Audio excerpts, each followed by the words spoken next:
নমস্কার বন্ধুরা, তোমাদের অনেক অনেক প্রণাম জানিয়ে শুরু করছি আমি আমার ব্লগটি। তো তোমরা সবাই কেমন আছো? আশা করছি অনেক অনেক ভালো আছো। আমিও তোমাদের ভালোবাসে অনেক অনেক ভালো আছি। তো চলো বন্ধুরা, আজকে কোথায় যাচ্ছি, কী জন্য যাচ্ছি, তোমাদের সাথে সবটুকু শেয়ার করব যতটুকু পারি।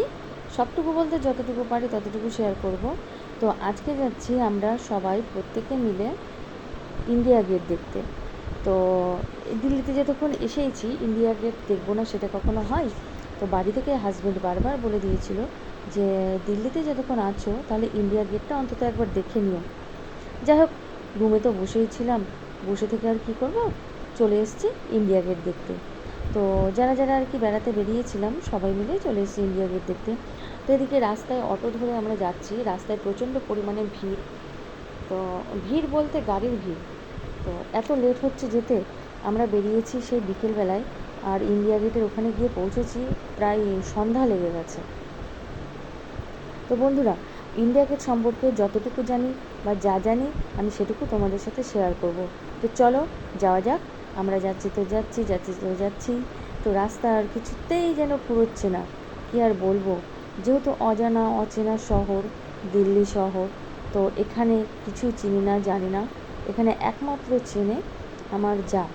তো সেই নিয়ে যাচ্ছে আমাদেরকে সবাইকে ইন্ডিয়া গেটে। তো তার কথা অনুযায়ী সে যেরকমভাবে ডিরেকশন দিচ্ছে সেই অনুযায়ী যাওয়া হচ্ছে। তো সে যেহেতু মাঝের মধ্যে এখানে আসে থাকে, এখানে যেহেতু ওর হাজব্যান্ড থাকে, তাই জন্য সেই সূত্রেই ও বারবার এখানে আসে। বারবার বলতে কি, 2-4 মাস পর পরই আসে। তাই ওর এখানে অনেকটাই জানা শোনা বা চেনা, সেই জন্যই ওর সাথে বেরিয়েছি আমরা ইন্ডিয়া গেট দেখতে। তো বন্ধুরা, অটোতে সবাই মিলে বসে আছি, আর যেতে যেতে ভাবলাম একটু ভিডিও করে নিই। কেন জানো? তোমাদের সাথে ভিডিওটাই ভিডিওর মাধ্যমে তোমাদের সাথে শেয়ার করব কি দেখতে যাচ্ছি বা কতটুকু দেখতে যাচ্ছি। পুরোটুকুই পুরোটুকুই বলতে যতটুকু পারবো পুরোটুকুই। তো বন্ধুরা, তোমরা কি দেখতে পাচ্ছ এটা কোন জায়গা? হয়তো অনেকে এখানে এসেছো আর অনেকে আসনি। তো যারা অনেকে আসনি তাদের জন্য এই ভিডিওটা, আর যারা অনেকে এসেছো তারাও দেখো, কমসে কম একটু ভালো লাগবে। আর যদি কমেন্ট করো তাহলে তো আরও একটু ভালো লাগবে। তবুও না বুঝবো যে না, আমার বন্ধুরা আমাকে কমেন্ট সেকশানে জানিয়েছে। ভালো মন্দ তোমরা যাই হোক না কেন কমেন্ট করো, ঠিক আছে? তো আমরা একটা ব্রিজের তলা দিয়ে যাচ্ছিলাম, ব্রিজের তলা দিয়ে যেতে যেতে দেখি ব্রিজের দুপাশে যে ওয়ালগুলো আছে না, ওয়ালগুলোতে বিভিন্ন ধরনের কারুকার্য করা, বিভিন্ন ধরনের কারুকার্য ফুটিয়ে তুলেছে। তো ব্রিজটা অনেকটা বড়। তো যাচ্ছি তো যাচ্ছি, কিছুতেই ব্রিজের ওয়ালগুলো শেষ হচ্ছে না বা ব্রিজটাও শেষ হচ্ছে না। অনেকটা যাওয়ার পরে তারপরে ব্রিজের ওয়ালটা শেষ হবে।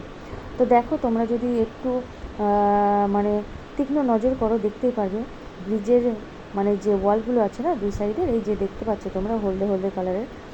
তো এই দৃশ্যটা দেখতে আমার অমায়িক লেগেছে। বিভিন্ন ধরনের কারুকার্য করা এখানে, বিভিন্ন ধরনের সিনারি, ফুল, মানুষ। তো আমি ভাবলাম যে ফোনের মধ্যে একটু ক্যাচ আপ করে নিই। আমার তো ভালো লেগেছে, যাবে না। আর আমার একটা অভ্যাস কি, যে আমি যদি রাস্তায় যেতে কিছু এমন ভালো দেখি না, যে আমার আমার ভালো লেগেছে, বুঝি যে না এই জিনিসটা আমার ভালো লেগেছে, সেটাকে আমি ভিডিও করার চেষ্টা করি, সম্ভব হলে ভিডিও করে নিই। তো দেখো তোমরা একটু নজরটা তীক্ষ্ণ করে দেখো, কি দারুণ লাগছে ওয়ালের কারুকার্যগুলো। তো মোটামুটিভাবে ব্রিজটা প্রায় শেষের দিকে চলে এসছে, বুঝতেই পারছে। ওই যে খোলা আকাশ দেখতে পাচ্ছ তোমরা। তো এখনও ওয়ালগুলো শেষ হয়নি, ওয়ালে বিভিন্ন ধরনের ফুলও দেখতে পাচ্ছি। তো আরেকটু ভালো হতো যদি স্লো করে ভিডিওটা করতে পারতাম, কিন্তু অটোওয়ালা তো তা শুনবে না। অটোওয়ালার মতনই গাড়িটা আর কি চালাবে। যাকে কিছু করার নেই, ব্রিজটা শেষ হয়ে গেল। এবারে আমরা চলে এসেছি ইন্ডিয়া গেটের সামনে। দেখো বন্ধুরা, রাত হয়ে গেছে, সেই বিকেলে বেরিয়েছি, এই সন্ধ্যার সময় এসে পৌঁছেছি ইন্ডিয়া গেটে। তো এখানে একটু দূর থেকে নজর করে দেখলাম, ওই যে তোমরা সাদা শার্ট পরা মেয়েটাকে দেখতে পাচ্ছ, ওখানে দেখছি এক ব্যক্তি ওই ব্যাগ ফ্যাগগুলো গোছাচ্ছে। তো আমি প্রথমে ভাবছিলাম এখানে হয়তো ব্যাগ বিক্রি করছে ভদ্রলোকটি। তারপরে কাছে গিয়ে দেখলাম এখানে না না, যারা আর কি বড় বড় ব্যাগ ফ্যাগ নিয়ে ঢুকেছে, ঢুকতে যাচ্ছে, তাদের ব্যাগগুলো এখানে জমা নিচ্ছে। বড় ব্যাগ নিয়ে বা লাগেজ নিয়ে এখানে কিছুতেই ঢোকা যাবে না। এখানে কিছু সিস্টেম আছে, সেই সিস্টেম মেনটেন করে তবেই ঢুকতে হবে। তো যাই হোক, আমাদের কাছে সেরকম কোনো বড় লাগেজ টাগেজ ছিল না, ওই পার্স টার্স ছিল, সেগুলো নিয়েই ভেতরে ঢুকেছিলাম, আমাদের আর কিছু রাখতে হয়নি। তো ভেতরে ঢুকে দেখছি অনেক অনেক মানুষের ভিড়। তো আমি তো অবাক হয়ে গেছি যে এই সন্ধেবেলাতেও ইন্ডিয়া গেটের কাছে এত ভিড়, মানে ইন্ডিয়া গেট দেখতে প্রচুর প্রচুর মানুষ এখানে এসে ভিড় করেছে।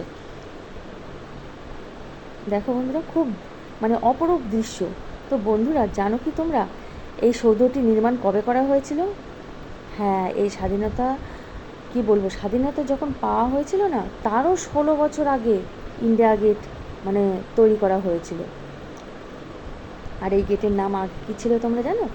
তোমরা যারা জানো অবশ্যই কমেন্ট সেকশানে কমেন্ট করো। এই গেটের নাম ছিল অখিল ভারতীয় যুদ্ধ স্মারক। এই ইন্ডিয়া গেটের নাম ছিল। তো ঠিক বললাম কি ভুল বললাম, তোমরা কমেন্ট সেকশানে অবশ্যই কমেন্ট করো।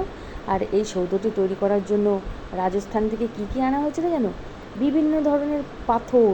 তো রাজস্থান থেকে না, রাজস্থানের ভরতপুর বলে একটা জায়গা আছে, সেখান থেকে লাল, হলদে, সাদা বেলে পাথর বা গ্র্যানাইট পাথর আনা হয়েছিল প্রচুর পরিমাণে। তো সেগুলো দিয়েই এখানে এই ইন্ডিয়া গেট তৈরি হয়েছিল। প্রায় 3,60,000 বর্গ কিলোমিটার জায়গা জুড়ে তৈরি করা হয়েছিল এই ইন্ডিয়া গেট। আর এই গেটটি তৈরি করতে সময় লেগেছিল প্রায় 10 বছর, প্রায় 10 বছর না, 10 বছর সময় লেগেছিল। তো বন্ধুরা, আমি এইটুকুই জানি ইন্ডিয়া গেট সম্পর্কে, সেটুকু তোমাদের সাথে শেয়ার করলাম। আর এই যে দেখতে পাচ্ছ, এর ওয়ালে, মানে এই গেটটার ওয়ালে বিভিন্ন ধরনের মানে মানুষের নাম খোদাই করা আছে। বিভিন্ন ধরনের বলতে এখানে যারা শহীদ হয়েছে, তো সেই শহীদে যারা মৃত্যুবরণ করেছে তাদেরই নাম এই ওয়ালে খোদিত করা আছে। তো খুব কাছে গিয়ে জুম করে দেখালে মানে তোমরা দেখতে পারতে। আমি অবশ্য দেখতে পেরেছি একটু আধটু, ফোনের মধ্যে ভিডিওর মধ্যে ধরতে পারিনি। তো যাই হোক, তোমাদের সাথে যতটুকু পারলাম শেয়ার করলাম। তো আমার তো ভীষণ ভীষণ ভালো লেগেছে, যার জন্য আমি ভিডিওটা করলাম তোমাদের সাথে শেয়ার করব বলে। তো তোমরা যারা এখানে আসতে ইচ্ছুক বা দেখতে ইচ্ছুক, তারা অবশ্যই চলে এসো, খুবই ভালো লাগবে আশা করি। আর এই যে দেখতে পাচ্ছ, নেতাজি সুভাষচন্দ্র বসু এখানে একটা মূর্তি করে রাখা আছে, আমার তো খুবই ভালো লেগেছে। তো বন্ধুরা, অবশ্যই তোমরা এখানে একবার হলেও অন্তত এসো, ঘুরে যেও, বেরিয়ে যেও, মানে খুবই ভালো লাগবে। বিশেষ করে রাতে আসলে তো আরোই ভালো লাগবে। লাইটিং এত এখানে, মানে এত পরিমাণে লাইটিং, ভীষণ সুন্দর, ভীষণ সুন্দর জায়গা।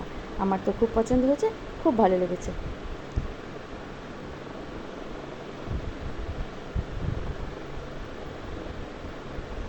তো বন্ধুরা, তোমাদের যাদের এই ভিডিওটা পছন্দ হয়েছে বা ভালো লেগেছে, তারা অবশ্যই একটা শেয়ার করে দিও, তাহলে তোমাদের বন্ধুরা ভিডিওটা দেখতে পারবে, ভিডিওর মাধ্যমে ইন্ডিয়া গেটটি দেখতে পারবে, ইন্ডিয়া গেটে কী আছে না আছে, আর যেটুকু বলেছে সেটুকু দেখতে পারবে।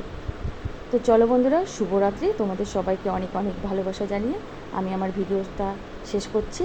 তো তোমরা সবাই প্রত্যেকে অনেক অনেক ভালো থেকো, অনেক সুস্থ থেকো, সাবধানে থেকো, আর আমাকে অনেক অনেক ভালোবাসা দিও। ঠিক আছে বন্ধুরা?